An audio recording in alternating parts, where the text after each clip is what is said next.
असत्य पर सत्य की विजय का पर्व दशहरा आज सीएम ने दशहरा पर्व की प्रदेशवासियों को दी शुभकामनाएं। देश भर में दिखेगी दशहरे की धूम। आज घोषित होगी बद्रीनाथ धाम के कपाट बंद होने की तिथि। हर साल विजयदशमी पर्व पर भी घोषित की जाती है कपाट बंद होने की तिथि। आज दोपहर 11:30 बजे शुरू होगा कार्यक्रम। 2 नवंबर को बंद होंगे गंगोत्री धाम के कपाट। 6 महीने के लिए शीतकालीन प्रवास मुक्का में विराजमान होंगी मां गंगा। 7,40,000 श्रद्धालुओं ने किए दर्शन। त्योहारी सीजन को लेकर दून पुलिस की तैयारी। दशहरे पर जारी किया रूट प्लान। परेड ग्राउंड के चारों ओर 0 जोन घोषित। देहरादून में दिल्ली से आएगा रावण। बड़ी हो गई लंका। रावण का कद घटा। आज परेड ग्राउंड में 55 फीट ऊंचे रावण के पुतले के साथ लंका भी दहन होगा। उत्तराखंड के उच्च हिमालयी क्षेत्रों में बर्फबारी शुरू। श्री हेमकुंड साहिब में बर्फबारी के बाद तक मनमोहक नजारा। सुबह शाम महसूस होने लगी ठंड। आप देख रहे हैं के न्यूज, खबरों का सारथी। नमस्कार, आप देख रहे हैं के न्यूज इंडिया। मैं हूं आपके साथ गरिमा वाजपेयी। खबर उत्तराखंड की शुरुआत करेंगे कुछ खास और बड़ी खबरों के साथ में। बड़ी जानकारी आपको हम बताते हैं उत्तरकाशी से, जहां पर 4 धाम के कपाट बंद होने की तारीख घोषित। बड़ी जानकारी आपको हम बताते हैं। और गंगोत्री धाम के कपाट शीतकाल के लिए बंद होंगे। 2 नवंबर को अन्नकूट पर्व पर बंद होंगे कपाट। अभिजीत मुहूर्त पर दोपहर 12:14 पर कपाट बंद हो जाएंगे। और कपाट बंद होने के बाद मुकबा गांव में होंगे मां के दर्शन। और केदारनाथ मंदिर के कपाट 3 नवंबर को बंद हो जाएंगे। यमुनोत्री बद्रीनाथ धाम के कपाट बंद करने का निकलेगा मुहूर्त। 12 अक्टूबर को तय होगा कपाट बंद करने का मुहूर्त। बड़ी जानकारी आपको हम बता रहे हैं।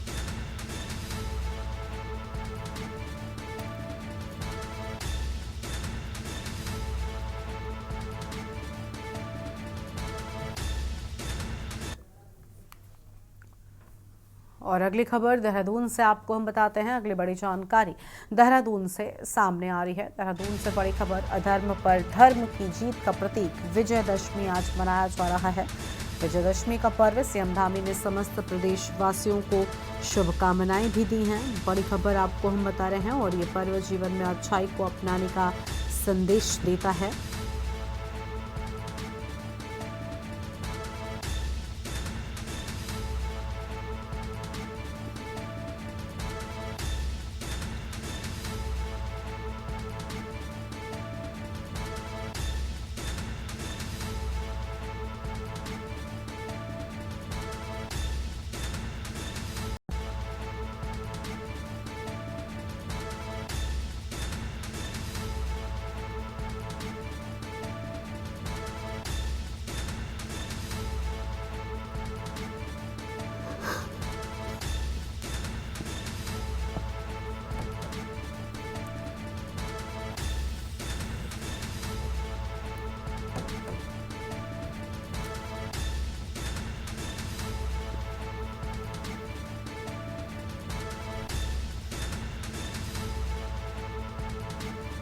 बड़ी खबर आपको हम बता रहे हैं।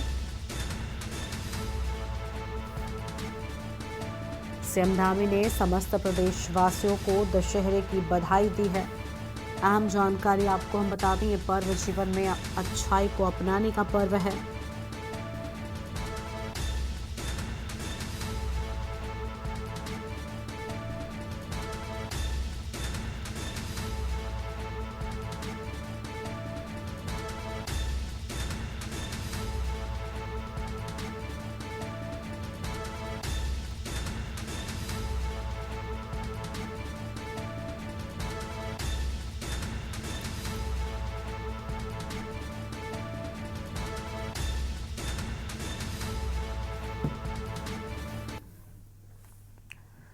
देहरादून में मुख्यमंत्री आवास स्थित मुख्य सेवक सदन में जनता मिलन कार्यक्रम का आयोजन किया गया। और इस दौरान मुख्यमंत्री पुष्कर सिंह धामी ने कार्यक्रम में अधिकारियों को जनता की शिकायतों को प्राथमिकता पर निस्तारित करने के निर्देश दिए। उन्होंने कहा कि अधिकारी शिकायतों को जिला स्तर पर ही निस्तारित करना सुनिश्चित करें। वहीं प्रदेश के विभिन्न हिस्सों से आए महिलाओं, पूर्व सैनिकों, किसानों ने सीएम धामी से भेंट की और अपनी विभिन्न समस्याएं बताई। मुख्यमंत्री खुद ही एक एक व्यक्ति से मिले और उनकी शिकायतों को सुना है। उन्होंने मौजूद अफसरों को जनता की हर समस्या को गंभीरता से लेने को भी कहा है।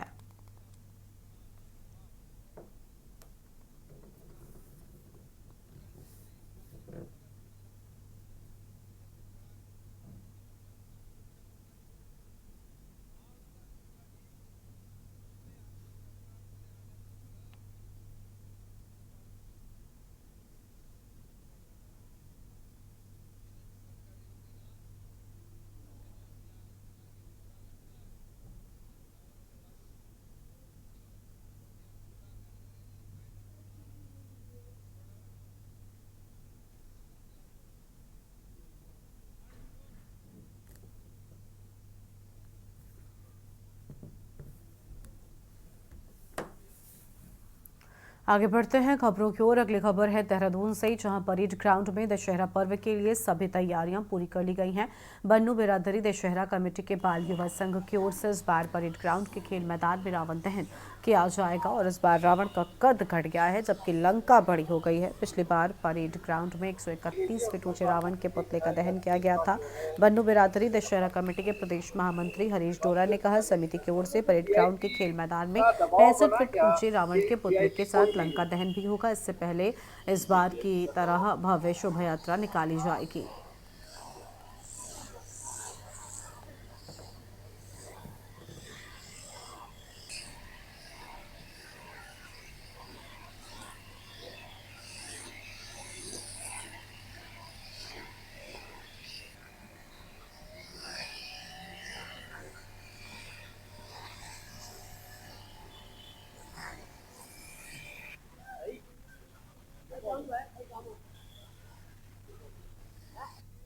दशहरे मेले की भव्य तैयारी राजधानी देहरादून के परेड ग्राउंड में संपन्न हो चुकी है। करीब करीब ये तैयारियां संपन्न हो गई है। हम इस वक्त परेड ग्राउंड में मौजूद हैं। यहाँ पर आपको तस्वीरें दिखाएंगे।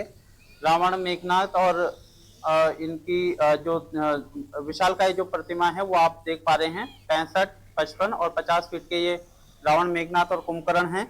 बन्नू बिरादरी की तरफ से पिछले कई सालों से इस मेले का आयोजन किया जा रहा है। हरीश डोरा जी हमारे साथ हैं, महामंत्री हैं बन्नू बिरादरी के।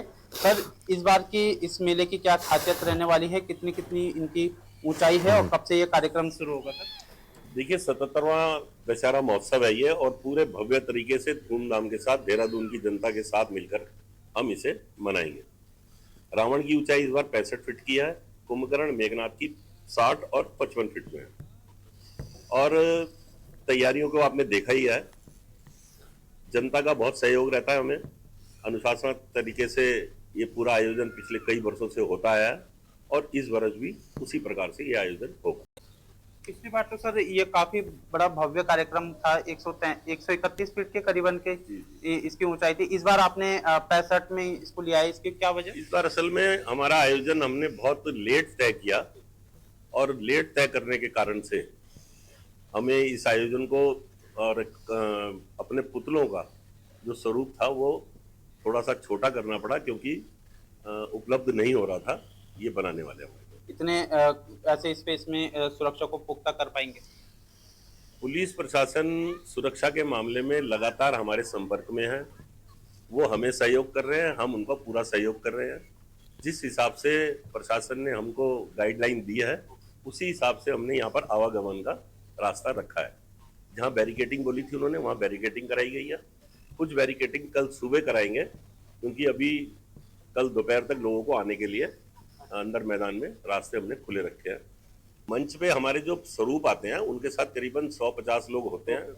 जो स्वरूप के जो कालिका मार्ग से चलेगी हमारे झांकियाँ, वो लोग रहेंगे। माननीय मुख्यमंत्री के द्वारा पूजन होगा, उसके बाद ये दहन कार्यक्रम होगा। बहुत बहुत शुक्रिया हमारे साथ बातचीत करने के लिए। धन्यवाद। हरीश डोरा जी जो कि बता रहे हैं कि 65, 50 और 55 फीट इनकी ऊंचाई रहेगी। हालांकि उस तरीके की भव्यता और जो स्वरूप था रावण, मेघनाथ और कुंभकर्ण का, वो इस बार देखने को तो नहीं मिलेगा। लेकिन कोशिश यही है कि इस पूरे कार्यक्रम को शांतिपूर्ण तरीके से और पूरी भव्यता के साथ संपन्न कराया जा सके। अपने सहयोगी लईक अहमद के साथ मैं अंकित काला, के news India, parade ground, Dehradun. और अगली खबर नई टिहरी से है, जहां पर जिलाधिकारी मयूर दीक्षित की अध्यक्षता में शिक्षा विभाग की केंद्र एवं राज्य सरकार के अंतर्गत संचालित विभिन्न योजनाओं की समीक्षा बैठक आयोजित की गई। जिलाधिकारी ने नई शिक्षा नीति के क्रियान्वयन को लेकर निपुण भारत कार्यक्रम के तहत सभी बीईओ को निर्देश दिए। साथ ही जनपद में विभिन्न निर्माण परियोजनाओं में काम करने वालों के बच्चों का सर्वे कराकर बच्चों को योजना में सम्मिलित करने की बात सामने आई है।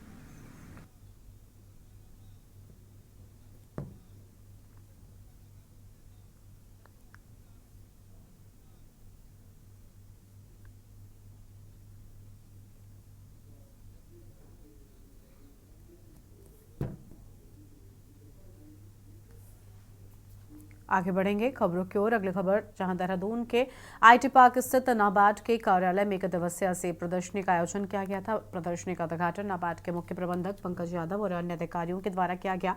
प्रदर्शन का किसानों की आय को बढ़ावा देने के साथ ही सेब और कीवी की खेती और उत्पादों को बढ़ावा देना है। वहीं प्रदर्शनी में बड़ी संख्या में पहुंचे लोगों ने जमकर खरीदारी की है।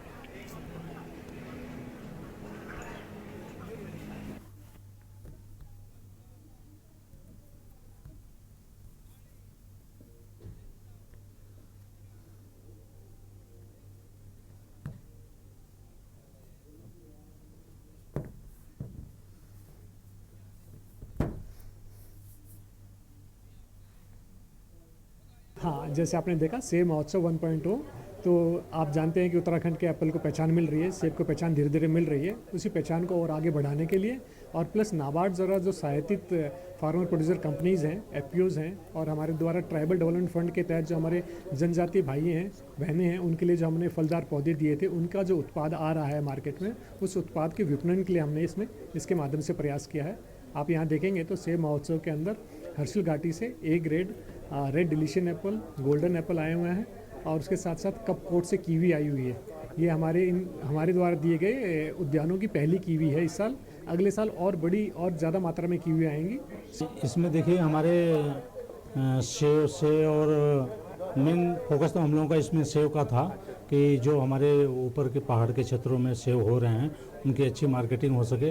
नाबार्ड द्वारा संगठित तमाम समूह हैं जिन्होंने यहाँ स्टॉल लगाया, और उसमें और भी अन्य चीज़ें भी आई जो नाबार्ड से संबंधित जो समूह बनाए हैं, उसमें जैसे दालें हैं, और उसमें ये और भी सामान हैं जो हैंडमेड सामान है, उसका प्रदर्शनी हम लोगों ने लगाया। लेकिन इसमें मेन फोकस सेव पे था और कीवी पे था।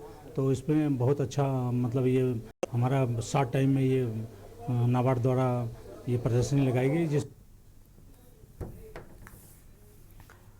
एक ब्रेक के लिए यहाँ पर रुकते हैं, जल्द लौटेंगे।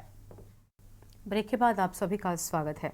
देवभूमि उत्तराखंड में एक बार फिर से मंत्रिमंडल विस्तार की चर्चाएं तेज हो गई हैं। दरअसल राज्य के मुख्यमंत्री धामी की दिल्ली में प्रधानमंत्री से मुलाकात हुई, और मुलाकात के बाद अब उत्तराखंड के दौरे पर पहुंचे केंद्रीय गृह एवं सहकारिता मंत्री अमित शाह के दौरे के बाद ये चर्चाएं तेज हो गई हैं। बताया जा रहा है कि अमित शाह 13 अक्टूबर को उत्तराखंड के दौरे पर आ रहे हैं, और इस दौरान वो पार्टी पदाधिकारियों के साथ बैठकें करने के साथ ही उत्तरकाशी जाएंगे। और वो इस दौरान आपको बता दें कि हर्षिल में वाइब्रेंट विलेज कार्यक्रम का ब्यौरा लेंगे, साथ ही अर्धसैनिक बलों के जवानों से भी भेंट करेंगे। वहीं भाजपा के प्रदेश महामंत्री आदित्य कोठारी का कहना है कि इस दीपावली पार्टी के विधायकों को अच्छी खबर दी जाएगी और जल्द ही मंत्रिमंडल का विस्तार किया जाएगा।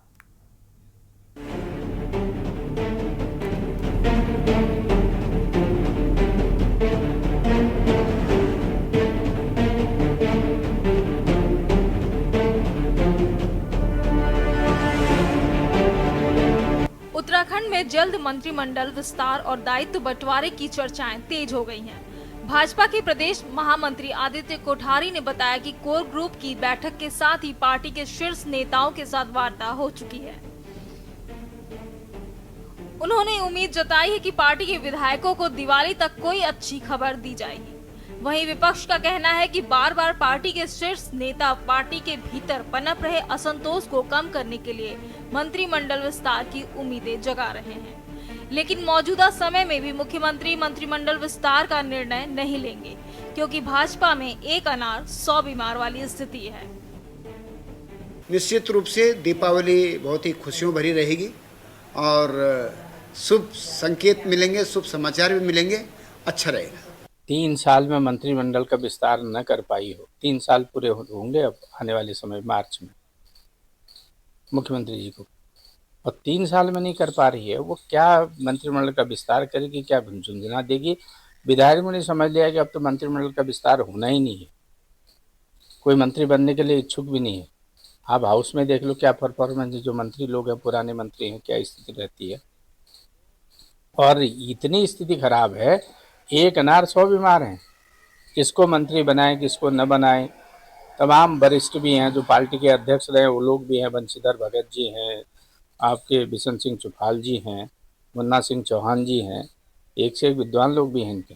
देखिए, हमारा तो ये कहना है इस मामले में कि एक उनके जो कैबिनेट मंत्री हैं गणेश जोशी जी, उनके खिलाफ जो है जो आय से अधिक संपत्ति का मामला चल रहा है, उसमें जो इन्वेस्टिगेशन की जो अनुमति देनी थी सरकार को, सरकार ने वो अनुमति नहीं दी है।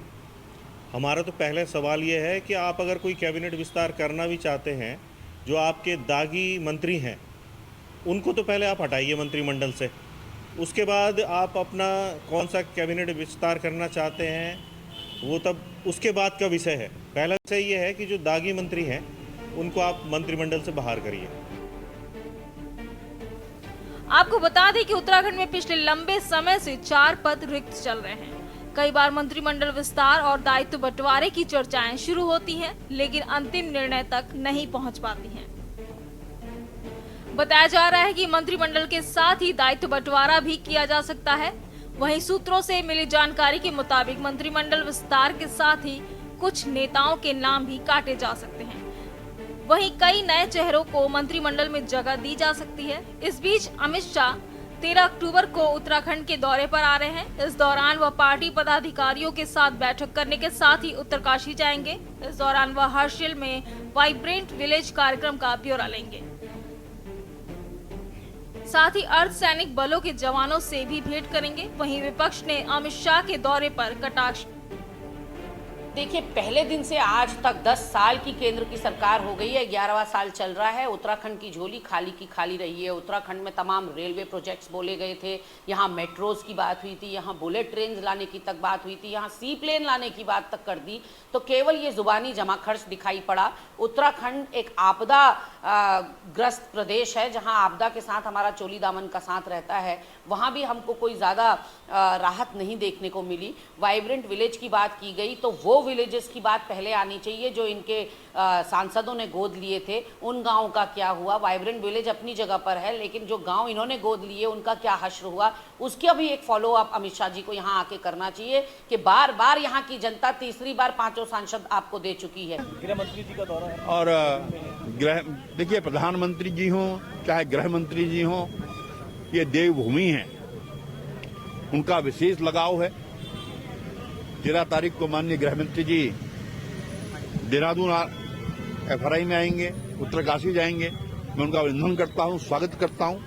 निश्चित रूप से अमित शाह जी का जो दौरा उत्तराखंड का है, इसमें हो सकता है कि वे अभी केदारनाथ के चुनाव हैं या अन्य प्रकार की जो योजनाएं हैं उनके उद्घाटन के लिए वो यहाँ पे आ रहे हो। लेकिन दूसरी तरफ हमें ये भी देखना होगा कि 24 वर्षों के पश्चात भी आज अगर केदारनाथ की बात करें, केदारनाथ विधानसभा की बात करें, तो विकास के कार्यों से कोसों दूर है। स्वास्थ्य की बात करें, शिक्षा की बात करें, रोजगार की बात करें, तो पहाड़ों में आज भी ये मुद्दे जो हैं चुनावी समय पर ये मुद्दे मुख्य विषय बन जाता है। कुल मिलाकर भाजपा में पिछले लंबे समय से मंत्रिमंडल विस्तार और दायित्व बंटवारे की चर्चा चल रही है।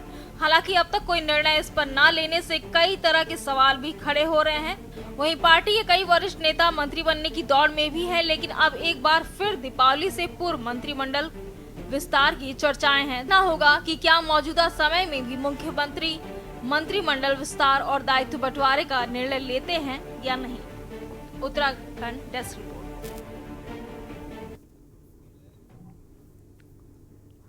और इस बुलेटिन में इतना ही। आप देखते रहिए के न्यूज़ इंडिया। नमस्कार।